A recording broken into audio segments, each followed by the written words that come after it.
Pessoal, vamos estudar agora o livro Pedagogia e Pedagogos para Quê, do Libânio, tá? Eu vou analisar aqui todos os conceitos que são conceitos importantes para nós, para uma prova aí de concursos. Lembrando que o Libânio, ele repete esses conceitos em outros livros. O Libânio é muito constante na sua teoria, né, na aplicação aí de seus fundamentos. Então, em outros livros, ele retoma os fundamentos da tendência crítico-social dos conteúdos. Mas vamos lá, Pedagogia e Pedagogos para Quê? Começando, o campo do conhecimento pedagógico e a identidade profissional do pedagogo. O pedagogo aqui não é aquele profissional muito específico da escola, né? O pedagogo, ou em alguns lugares o pedagogo é o coordenador pedagógico, não. O pedagogo aqui, ele é o educador, tá? Que tem essa formação. Muitas pessoas exercem esse papel de educadores na sociedade, são agentes educativos na sociedade. O pedagogo tem uma formação. Então, nós vamos falar disso, a gente vai entender melhor. Então, para começarmos, um conceito amplo de educação e de pedagogia. Educação. Primeiro, não há uma forma única, nem um único modelo de educação.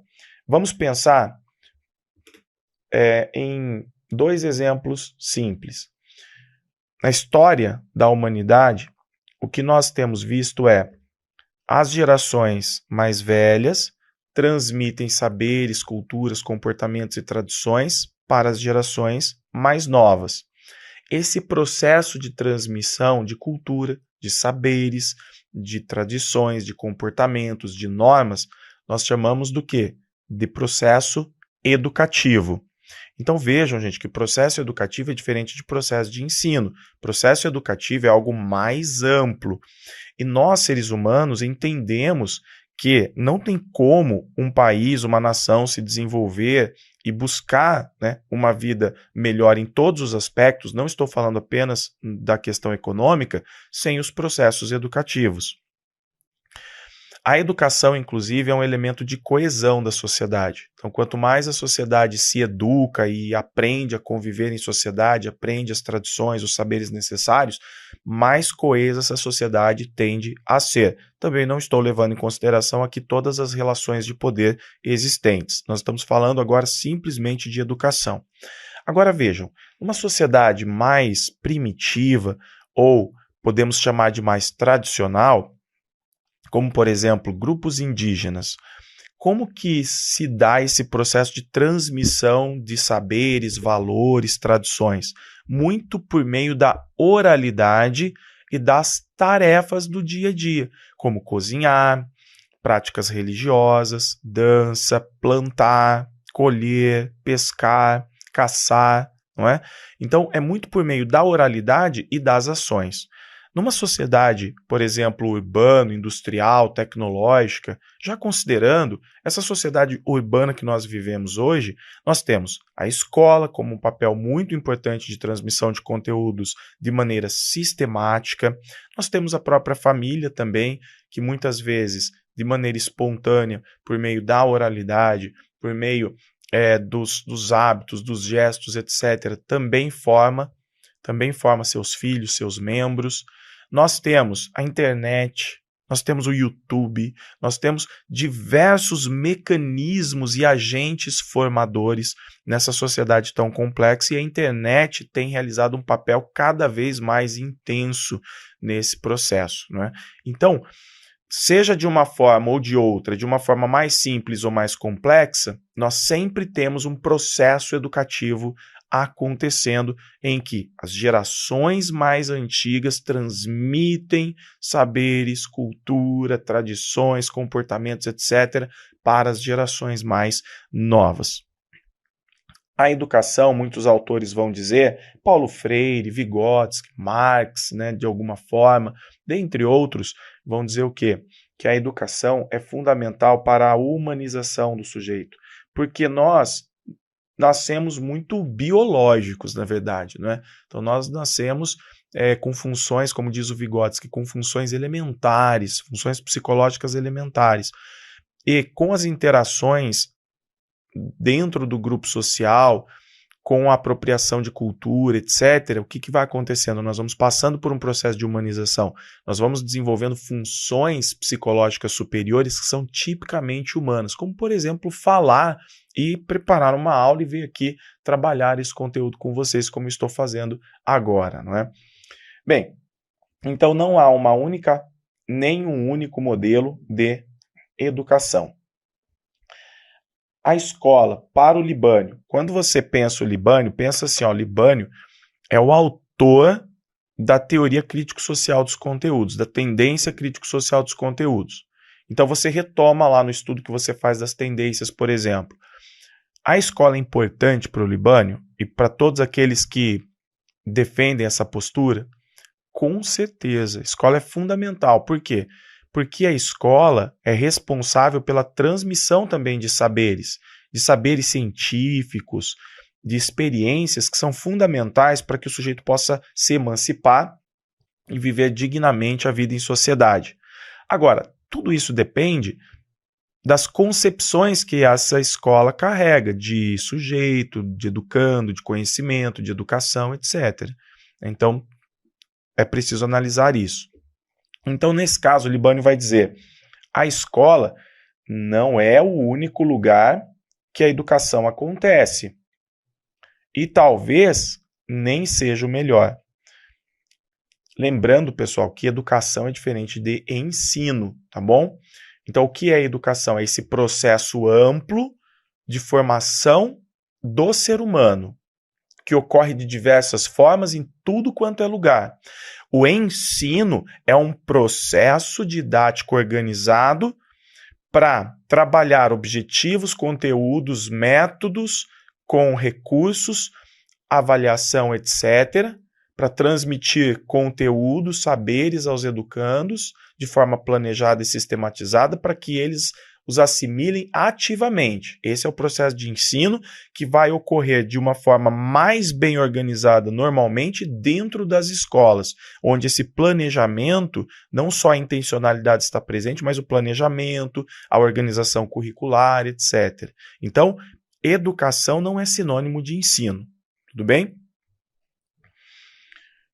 O ensino escolar não é a única prática, ele é fundamental para a formação de sujeitos, de cidadãos, mas não é a única prática. E o professor profissional não é o único praticante de educação. O ensino é uma forma de educar, mas não é a única, porque educação não se reduz a ensino. E o professor é um educador, mas não é o único quando a gente fala de educação. Ainda, a educação é um fenômeno plurifacetado, pessoal. Plurifacetado, tem diversas faces que ocorrem em muitos lugares. Podem ser lugares institucionalizados ou não. Então, a educação comunitária pode até acontecer numa associação de bairro, da comunidade, mas também pode ser que não aconteça dentro de uma associação. Pode acontecer nas diversas relações do dia a dia. Também sob várias modalidades, por isso que é um fenômeno plurifacetado. Então, o que nós compreendemos aqui? Que a educação é um fenômeno que acontece na família, na rua, na comunidade, na igreja, no trabalho, nas associações, nos sindicatos, nos movimentos sociais, etc., em todos os lugares. Lembrando que essa é uma forma diferente de entendermos a educação. Por quê? Porque tradicionalmente valoriza-se apenas a educação escolar. Então, ao longo da história, nós podemos ter ali, às vezes, concepções que vão valorizar apenas a educação familiar, moral, a educação que acontece, por exemplo, fora da família, ela não é boa. Ela pode ser, aquela educação que desvirtua, enfim.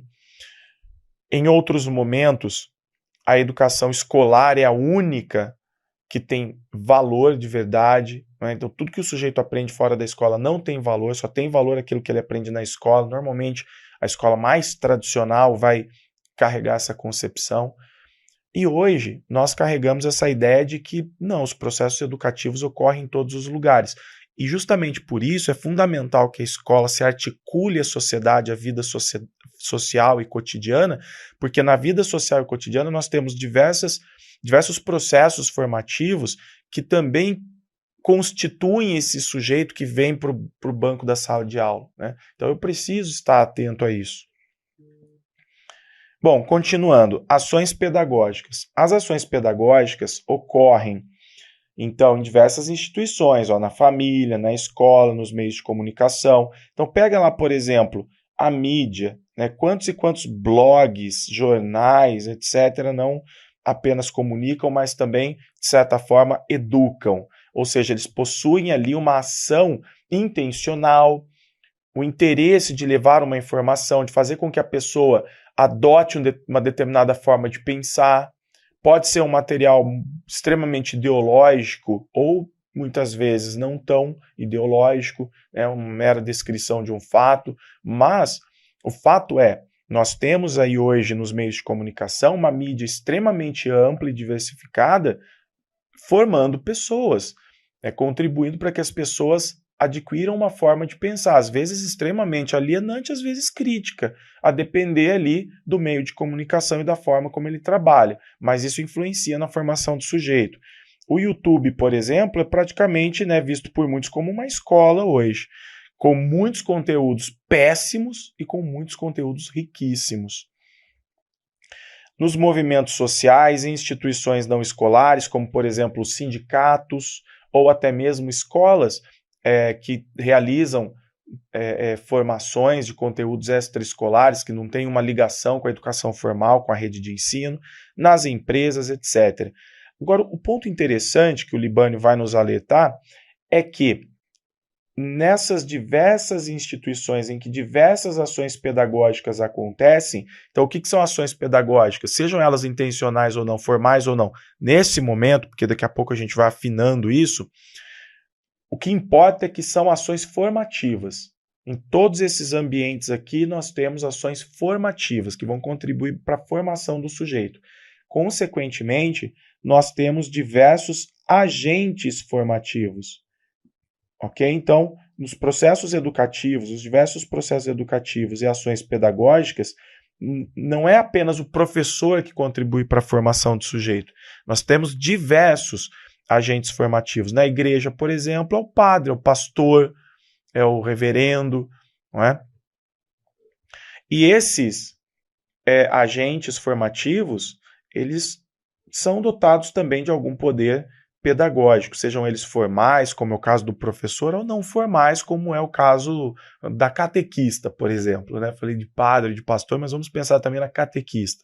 Vamos pensar naquela pessoa que está lá realizando palestras e trabalhando coletivamente um processo de conscientização dentro de um movimento social, né? Então é um agente também pedagógico. Vamos lá. Pedagogia como teoria e prática da educação. Pessoal, pedagogia. Agora a gente vai falar especificamente da pedagogia. A pedagogia é uma ciência. Ok? Então, enquanto ciência, a pedagogia busca uma ampla base teórica para não apenas pensar processo de ensino. Pedagogia, a responsabilidade dela enquanto ciência é ir além do processo de ensino. É pensar a sociedade e todas as relações que acontecem na sociedade. Então, todas as relações, por exemplo, todos os processos educativos que acontecem na sociedade, nos diversos grupos, tudo isso é objeto de estudos da pedagogia. Então, a pedagogia, nesse caso, acaba se apropriando de uma diversidade teórica. Por quê? Porque formas de ensinar, de aprender, concepções de sujeito, de educação, isso tudo varia muito de tempos para tempos. Então, isso tudo depende do momento histórico, isso tudo depende de questões culturais, do contexto político. Então, a pedagogia lida com toda essa complexidade social, histórica, cultural, política, econômica em que os processos educativos acontecem. Então, o que é a pedagogia? A pedagogia, gente, como eu acabei de falar, então, ela não se reduz ao como ensinar, nem ao desenvolvimento de métodos e procedimentos, ok? Ela é muito mais ampla do que isso. Anota essa observação, porque isso pode cair na sua prova.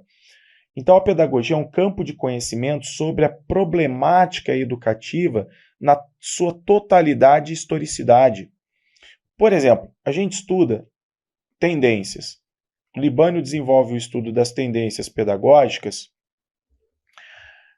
tendo como base, por exemplo, os estudos do George Snyder, né? Então, o que o Libânio faz? Ele observa o seguinte, que dependendo da época,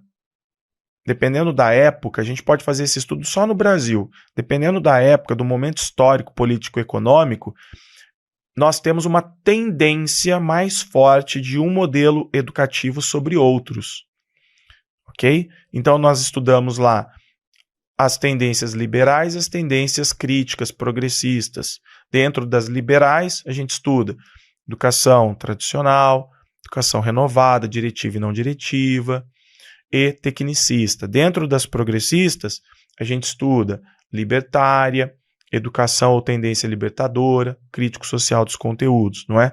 O que diferencia uma da outra?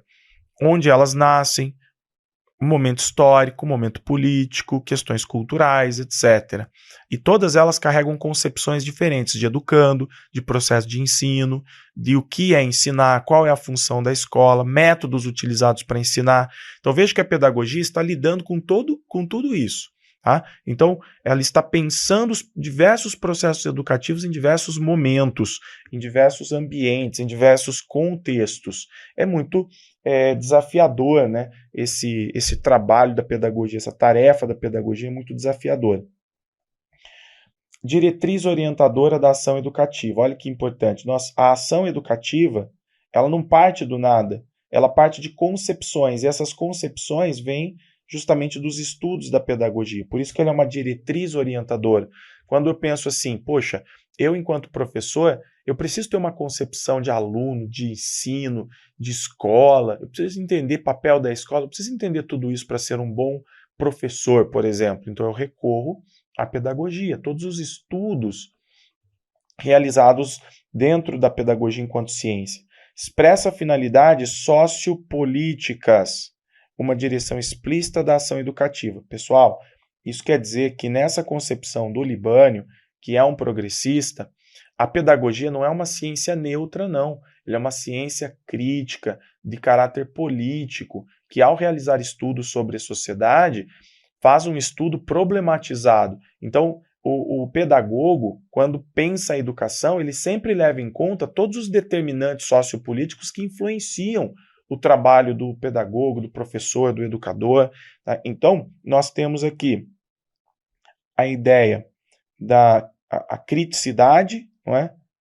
Por quê? Porque nós vamos entender o processo educativo, seja ele escolar ou não, sempre influenciado por determinantes sociais, por interesses de grupos que estão aí em contradição, em conflito de interesses, etc., e, consequentemente, não neutralidade. Por quê? Porque o grupo que exerce o processo educativo sempre tem uma intenção, sempre há aquela intenção, o que eu quero, qual a finalidade que eu quero com o processo educativo? Formar esse sujeito ou aquele, para essa sociedade ou para aquela? Sempre vai haver um posicionamento, então não há neutralidade. E isso está diretamente relacionado ao fato de a pedagogia expressar finalidades sociopolíticas. Então, se eu enquanto professor, carrego concepções críticas progressistas, qual é a finalidade que eu quero? Então, eu quero uma sociedade transformada, eu quero formar pessoas, sujeitos emancipados, que são críticos, que participam, que cobram do Estado, né, que conseguem exercer seus direitos, suas responsabilidades, etc. É a ciência sobre a atividade transformadora da realidade educativa, que por sinal é muito dinâmica. A gente sabe que a realidade educativa acompanha a dinâmica social. E se a escola não acompanha, ela fica para trás, porque outros processos educativos que são que acontecem na sociedade, eles acompanham as mudanças sociais. Então vejo que quando a escola que realiza o seu processo educativo não acompanha o que está acontecendo na sociedade em termos culturais, etc., ela fica para trás. É a ciência da e para a educação. É teoria e prática da educação, de acordo com Schmid Kovacic, que se eu não estou enganado, é um educador alemão. Então, gente, quando a gente fala de pedagogia, nós não estamos falando apenas de teoria. Nós estamos falando da relação entre teoria e prática. Por quê? Porque o pensamento pedagógico desenvolve, sim, teorias sobre educação, mas sempre olhando para a prática. Sempre olhando para um determinado contexto e para aquilo que acontece dentro desse determinado contexto, e a prática alimenta a teoria, que, por sua vez, alimenta a prática, e a gente tem esse processo dialético constante. Ainda tem um caráter explicativo, praxeológicos. Por que praxeológicos? Porque faz com que o sujeito tome consciência de uma realidade para agir dentro dessa realidade. Não é uma prática qualquer, é uma prática consciente, com embasamento teórico. E também normativo da realidade educacional. Por quê? Porque estabelece diretrizes. Ok? Sendo uma diretriz orientadora da ação educativa, a pedagogia tem um caráter normativo. Diretriz é norma. Então, como eu vou ensinar? Quais são as bases que eu preciso ter para ensinar? São diretrizes que contribuem para que o professor realize a prática educativa. Busca unir teoria e prática a partir de sua própria ação. Então, aqui, uma contribuição de um autor que eu acredito que é francês, que é o Jean Rossaet. Bem, continuando. Então, mais uma vez, nós temos essa relação então da pedagogia, que vai se preocupar com o fenômeno educativo, vai estudar o fenômeno educativo. Ok?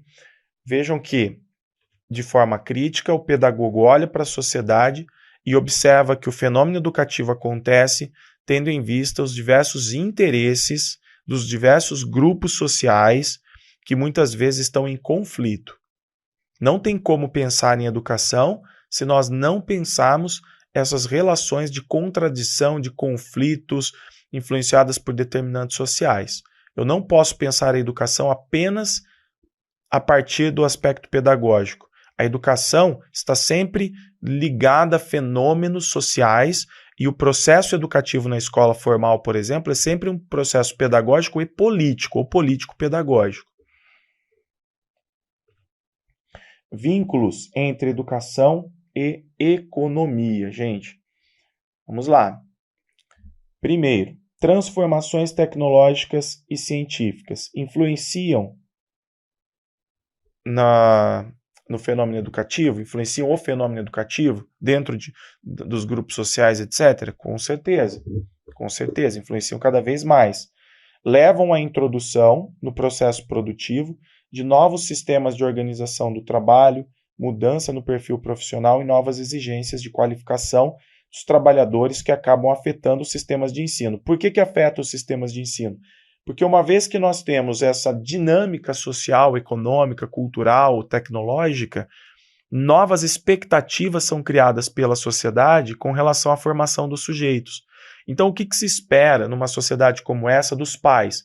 Você tem que orientar os seus filhos para que eles gostem de estudar, para que eles se atualizem, para que eles se apropriem de conhecimentos, para que eles se transformem em mão de obra qualificada. Por quê? Porque a nação como um todo, que valoriza bastante o sistema produtivo, espera isso, espera que as pessoas sejam formadas para esse sistema produtivo.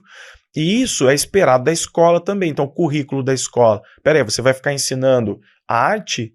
Você vai ficar ensinando filosofia, sociologia? Você tem que ensinar os alunos a produzirem no mercado de trabalho. Então, muitas vezes a gente cai no pragmatismo. Não que preparar o sujeito para o mundo do trabalho não seja importante, mas eu preciso ter uma formação geral muito bem consolidada e uma formação técnica também, não apenas a formação técnica. Afinal de contas, nós estamos formando o ser humano, mas muitas vezes não é essa a expectativa, principalmente dos grupos hegemônicos. Então, as mudanças na sociedade geram novas expectativas Vou colocar aqui, ó.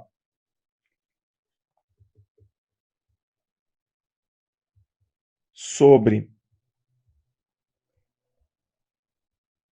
a formação do sujeito. E essas novas expectativas recaem sobre a escola? Sim. Há necessidade, então, de a escola, de repente, do sistema de educação mudar o currículo? Sim. Forma de avaliar? Sim. Forma de transmitir conhecimentos, conteúdos? Sim. Tecnologias, por exemplo. Tem que utilizar tecnologias. Hoje em dia tem que ter tecnologias. Avaliação, preocupação que se tem com o PISA, por exemplo, com avaliação em larga escala. Currículo. Recentemente nós vimos reforma do ensino médio. Hoje em dia, fala-se de novo, reforma do ensino médio. Não é o currículo que nós gostaríamos ainda, né? E aí vem aquele dilema. Quanto mais diversificada a sociedade, quanto mais interesses, quanto mais plural, mais difícil fica ajustar esse processo. Por isso que educação é um fenômeno extremamente multifacetado, plurifacetado. Ainda, pessoal, com a intelectualização do processo produtivo, o trabalhador não pode mais ser improvisado. Novas habilidades são requeridas, mais capacidade de abstração, de atenção, comportamento profissional mais flexível, etc. Bom, então aqui nós temos um vínculo, né? O objeto de estudo está diretamente vinculado aos processos formativos. E nós temos essa relação aí entre pedagogia e educação. Agora, apesar disso, qual é a educação, por exemplo, que o Libânio defende? Então, a pedagogia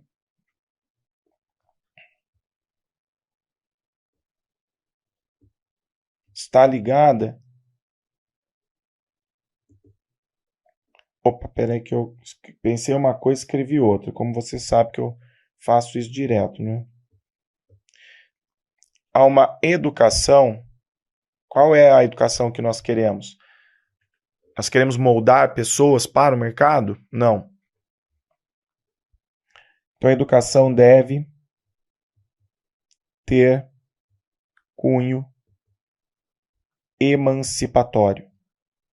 Consequentemente, o trabalho pedagógico ele precisa levar em consideração as teorias críticas, teorias que concebem a educação como um fenômeno também de emancipação do sujeito. E emancipação quer dizer humanização plena. Quer dizer, para humanizar plenamente o sujeito, nós temos que combater relações de exploração. Isso mostra o quanto a educação é concebida como um fenômeno social. Entendem? Educação concebida como um fenômeno não simplesmente educativo, mas social, porque a forma como educamos tem uma relação direta com as expectativas da sociedade. E se nós queremos uma educação de cunho emancipatório, isso quer dizer que nós precisamos lutar para transformar as relações exploratórias da sociedade, de exploração, buscando a humanização plena do sujeito. Pedagogicamente falando, eu preciso então de teorias, de bases teórico-filosóficas que defendem a humanização plena do sujeito e trazem as ferramentas que nós utilizaremos para buscar a transformação social. Trata-se então de uma relação política aqui. Então, falando aqui da relação entre pedagogia e educação. A pedagogia é um campo do conhecimento que se ocupa do estudo sistemático da educação. Qual que é o objeto de estudo da pedagogia? É a educação. Isto é, do ato de educar, da prática educativa concreta, que se realiza na sociedade, como um dos ingredientes básicos da configuração da atividade humana. Então, pedagogia é uma ciência muito ampla.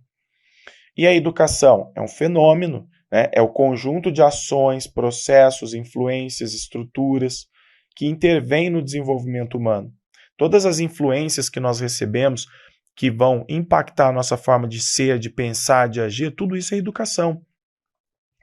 Então, que intervém no desenvolvimento humano de indivíduos e grupos na sua relação ativa com o meio natural e social, como nos relacionamos, como agimos diante do meio natural. Então hoje fala-se, por exemplo, em educação ambiental para que a gente mude os nossos comportamentos diante do tema meio ambiente, não é? Num determinado contexto de relações entre grupos e classes sociais. Quando falo num determinado contexto, quer dizer que esses comportamentos, essa forma de agir, de pensar, etc., varia muito dependendo do contexto cultural, econômico, político em que eu estou inserido. Tudo bem? Então a pedagogia tem a educação como o seu objeto sistemático de estudo, e a educação é esse fenômeno extremamente amplo que contribui para o desenvolvimento do indivíduo em diversos contextos sociais. Eu vou fazer uma pausa e nós vamos estudar aqui na sequência as modalidades de educação, vamos trabalhar alguns conceitos importantes que a gente encontra no decorrer do livro, etc. Tá? Então a gente tem bastante coisa importante para continuar vendo aqui.